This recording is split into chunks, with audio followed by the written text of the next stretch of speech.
Hi, I'm Sarah from The Upcoming. An absolute pleasure to be able to speak to you today. And congratulations on this wonderful film, and the fact that it's getting a release on ITVX soon. But maybe just to start us off, you could give us a bit of an introduction. People don't know anything about Stepping Stone. What can they expect? Yeah, so Stepping Stone is a mental health awareness film. I'm 19 years old right now. I wrote it all the way back like 4 years ago now when I was 15, almost 4 years ago. And I kind of wrote it after there was some trauma in my life, and I saw kind of the effect of everyone else's mental health around me, and I thought I want to do something good, want to give back. But I'm a filmmaker, do you know what I mean? I'm not an activist. I was like, what can I do? And then I thought, why don't I make a film to raise money for charity? What do I know a bit about mental health? I've seen a therapist for a long time to help me understand the mental health of other people around me. And I thought, you know what I'll do is write a film about mental health. So I wrote a film, Stepping Stone, about these four characters that go to speak to someone.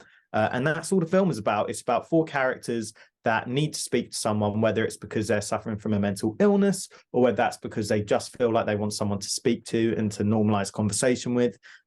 They go to see this person who in this film is a therapist, but of course in real life it can be a friend, a family member, whoever. And it shows everyone's journey kind of from there and how they approach their protecting their mental health. And the fact that you've managed to sort of not only write it, film it, and also get the release at such a young age is so impressive. But I guess having that kind of personal context has given you an impetus that other people might not have. So maybe you can just give us a bit more detail about what happened with your sister and how that kind of gave rise to the actual story that we see in the film now.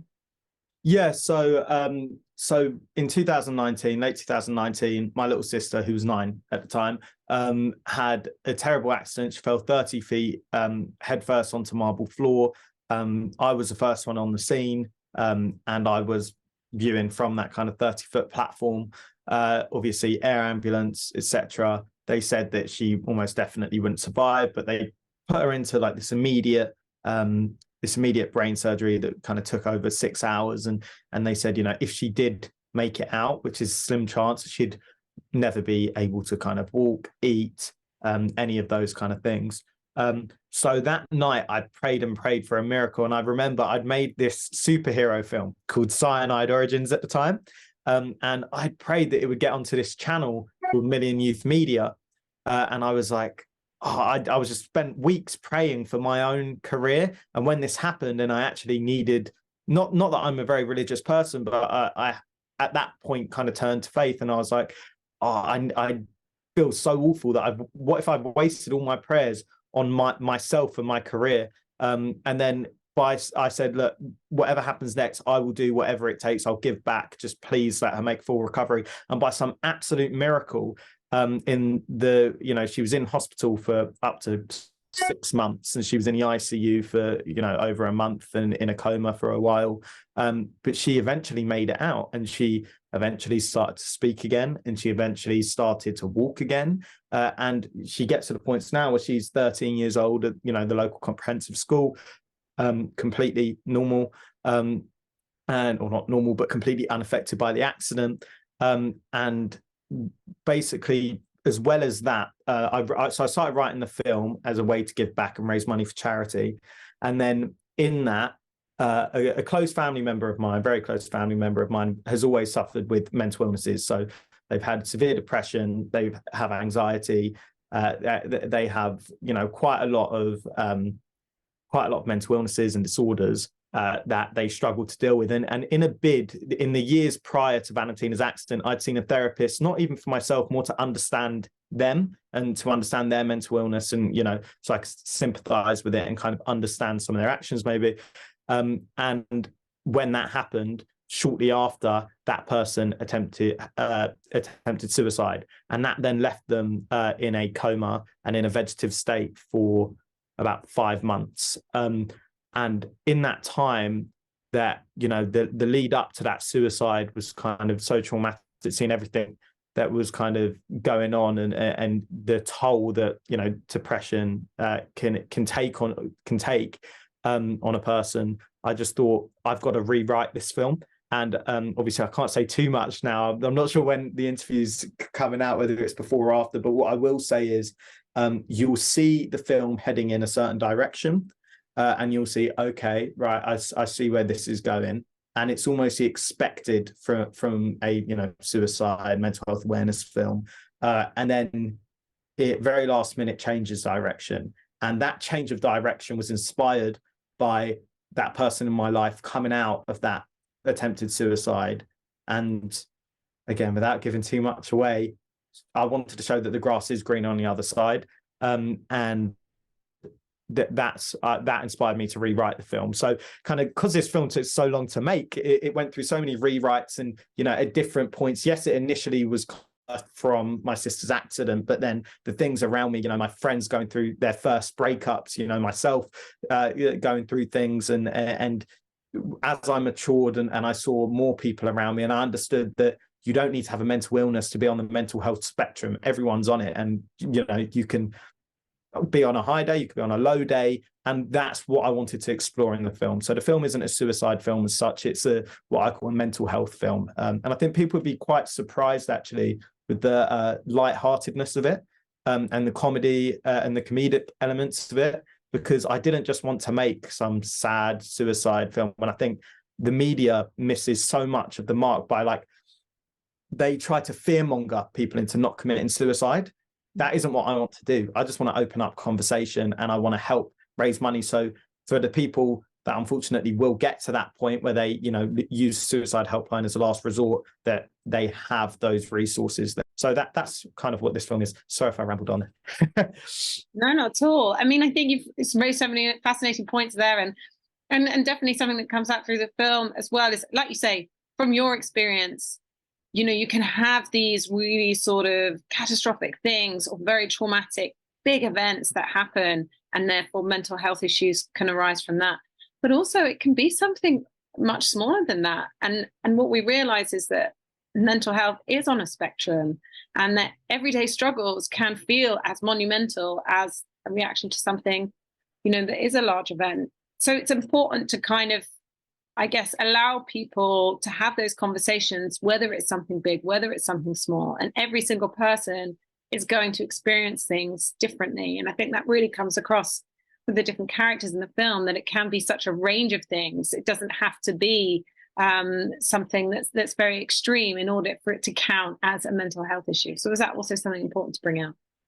Absolutely, yeah. So, I mean, the different characters in the film are completely different walks of life, and they're dealing with completely different issues. And that's why I didn't just have, you know, Danny's character, Dom. Like, we built a big campaign, the Save Dom campaign, around Danny's character, because Danny's character is the one primarily suffering with mental illness. But, you know, Troy, the character played by the brilliant Sideman or Dave, that's David Whiteley. Yeah, I mean, his character, he doesn't have any mental illness. He just kind of acknowledged the fact that it would be nice to talk to someone and to have a friend. And, you know, where kind of how he explains it in the film is where he's from, the friends that he has, it's not really an open discussion. And he just wanted to reach out to someone so he could talk about it. That doesn't necessarily mean that he's going to commit suicide anytime soon. That doesn't necessarily mean that he struggles with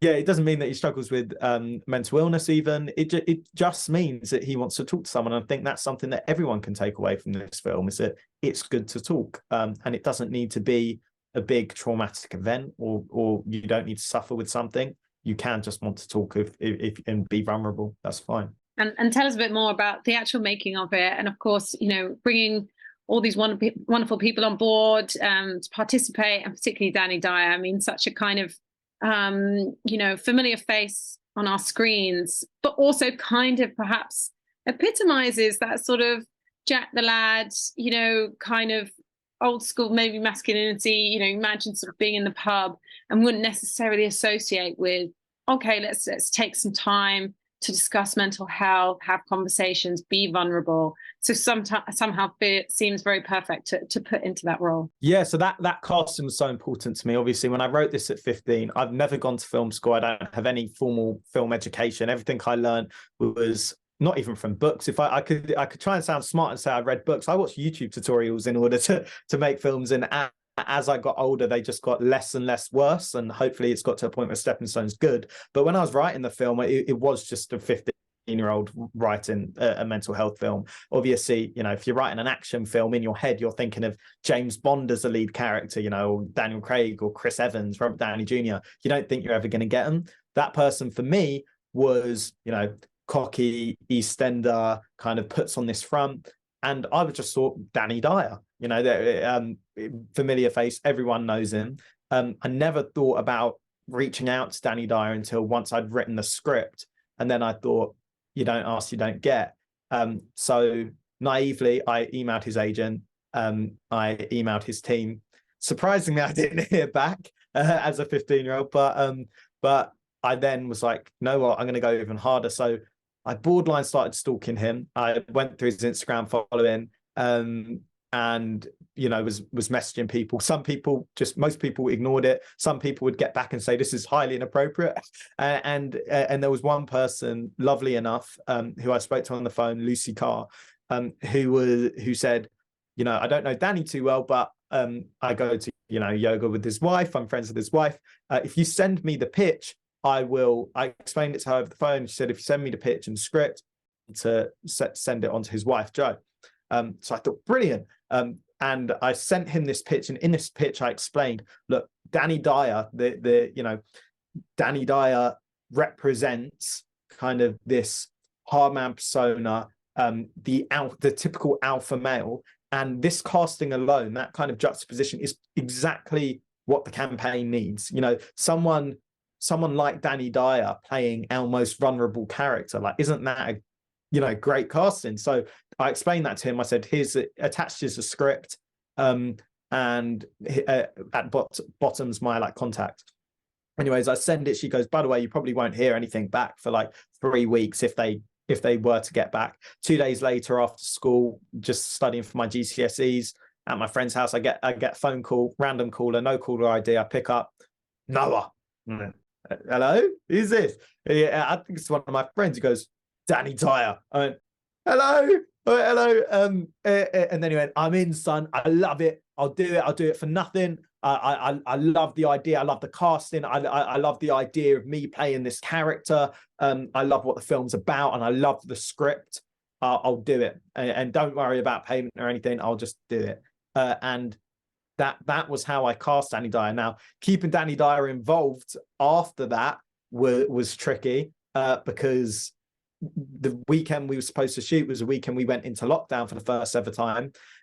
So it then got delayed, and, you know, contract breaches and stuff came into play, and he dropped out. And then there's this loads of other stories where I had to re-stalk him and basically say, please do my film. But after I got Danny Dyer, I obviously had a film with Danny Dyer. The problem is that I didn't have a contract because he was tied up with BBC. So the idea was, okay, keep it under wraps, and once it comes out, you know, he'll take the slap on the wrist, but don't announce it beforehand, otherwise they could stop it.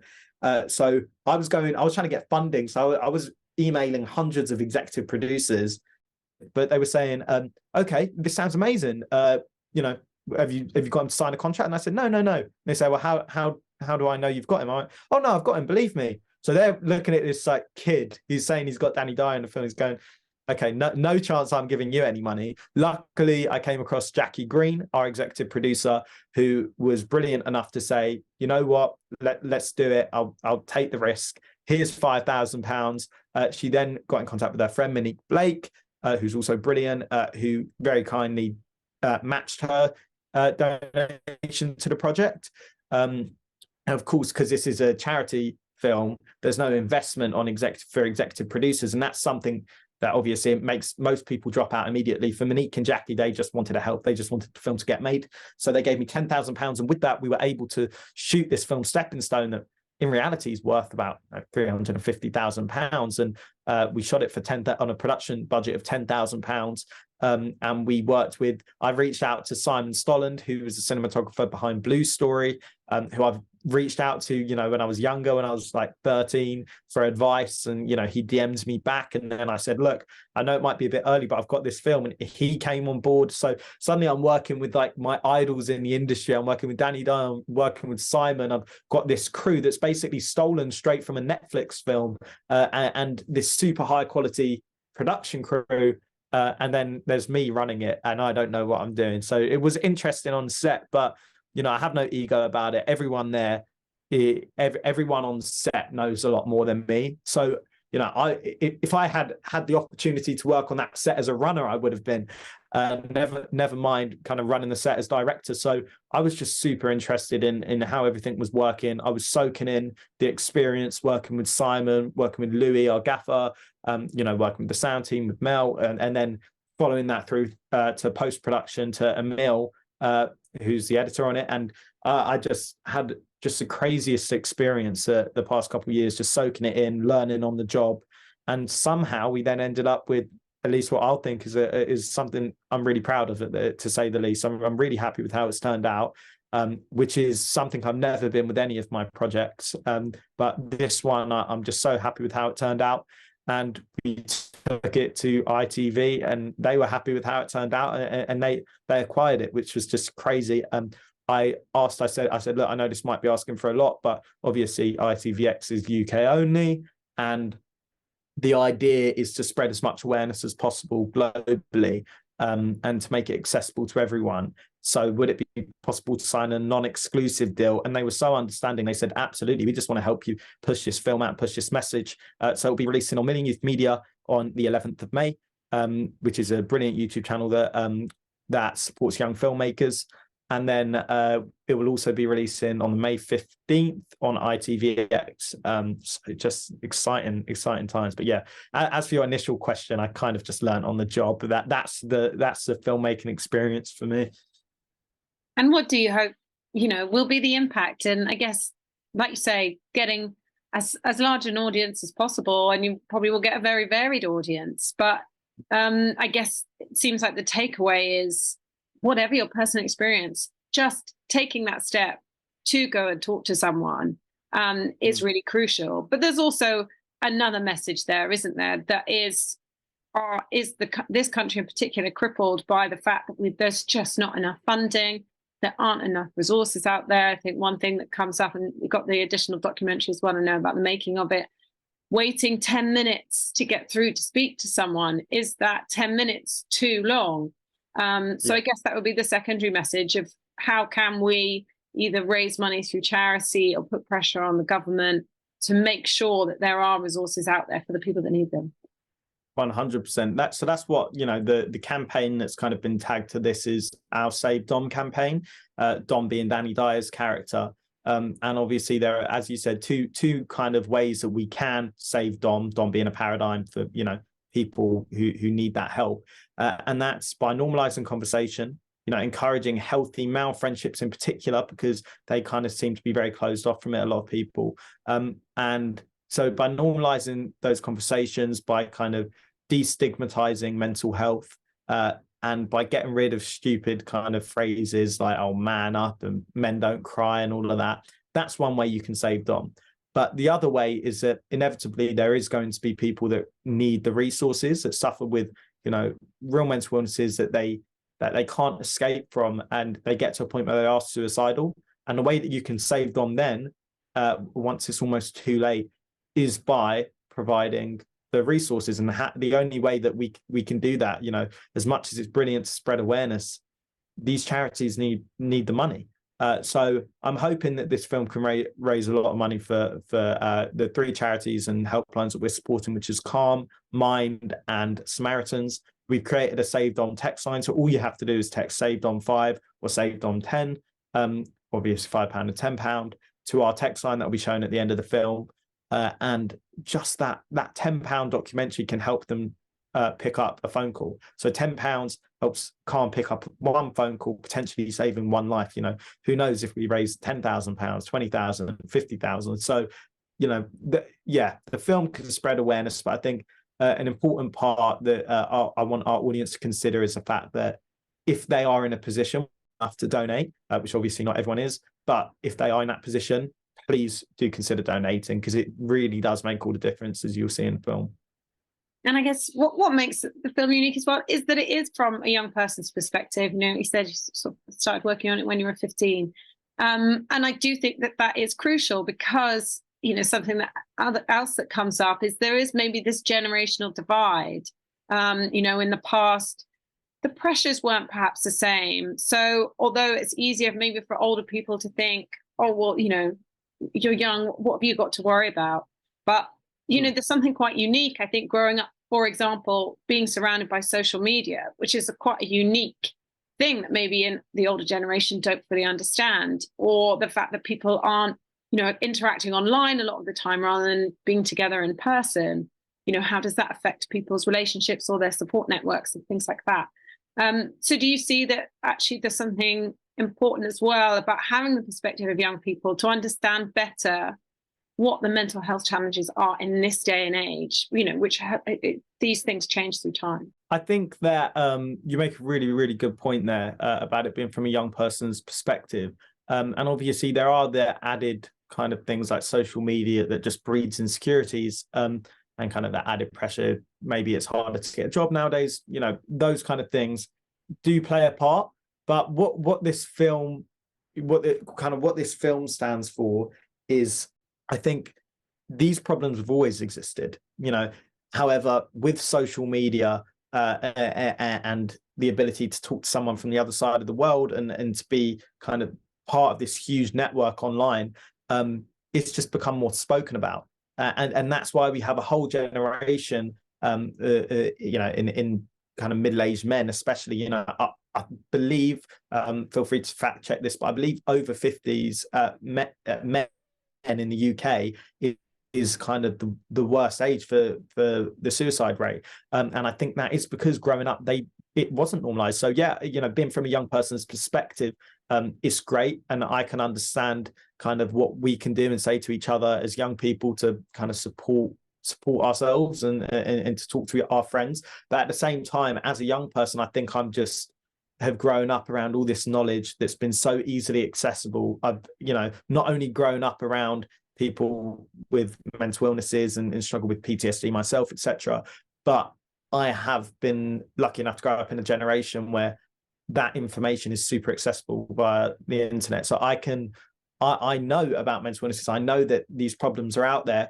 Growing up, if someone felt depressed, they might not necessarily know, 40 years ago, what depression was, what anxiety was, and therefore they couldn't really talk about it. And some of them have taken those beliefs with them, or taken that lasting impact of, men are supposed to suffer in silence, and they've taken that with them into their older years. As a young person, I'm just kind of bringing our kind of general ethos of talk about it. It's out in the open. It's a thing. We all know it exists. And I want to spread that across all ages, to be honest. But yeah, I think it does help that I've been lucky enough to grow up in a generation where that information is super accessible, and it's a lot less stigmatized than it was when my dad or my granddad were growing up. Absolutely. And finally, just very quickly, you said you've already been doing lots of filmmaking. So how does that kind of fit in with what you've done already, this film, and what you can be working on next? Yeah, so as I said, every film that I've been making, pun completely intended by the way, but is a stepping stone. So I feel like this film in particular is a big one, and I believe right now that I'm ready for a feature film. I've got lots of ideas. There are lots of elements from my personal life and from Stepping Stone that I want to explore in a feature format. And I know that there's kind of the interest out there. I think there's something about masculinity in the media right now, which is so confusing for boys, men my age. When someone pops up like Andrew Tate, now a bunch of 15-year-olds are flocking to him, and it's like, well, why him? And it's because you know, there's such a confusion around what masculinity is, or does even masculinity exist? Is it something we should acknowledge? And I think that's something I'd love to explore in my next project. You know, we touch on what a healthy male friendship looks like, or a positive male role model in counselor's role, what though that looks like in Stepping Stone. And that's something that I've really, coming away from Stepping Stone, that's something I really love about the film, is how the film explores masculinity and male friendships and positive male influences, versus kind of what's been in the media of late, which is very negative, very just, you know, confusing. And I think as a teenage boy, I think I'm the best person in place to write about kind of my perspective of you know, of that, my experience as a teenager going into kind of adulthood. And that's what I'd love to write about next, to be honest. And I've got, you know, some things in the works. I've got a production company, Youth Media, and we're kind of going to be churning out so much content over summer. So yeah, there's lots of exciting stuff coming our way. So hopefully the people that love Stepping Stone will stick around. And yeah, hopefully you know, Danny Dyer throws me another bone and says let's do round two, and or someone, because you know, it's just so hard to get the opportunities as a you know, 19-year-old filmmaker. But I think this film is given me an amazing platform to spread a great message, and if it can benefit my career and help me get on with the next one so I can spread another great message, that's just an added bonus for me. Amazing. Well, I have to say, you know, very impressive by the age of 19, having done all that already. So God knows what you'll be doing by the time you're my age. Definitely be in the feature film one, I'm sure. Well, thank you so much for sharing all that with me. And yeah, I can't wait for everyone else to have the chance to see it, which I believe it's 15th of May, isn't it? Mental Health Awareness Week, on ITVX and on YouTube as well.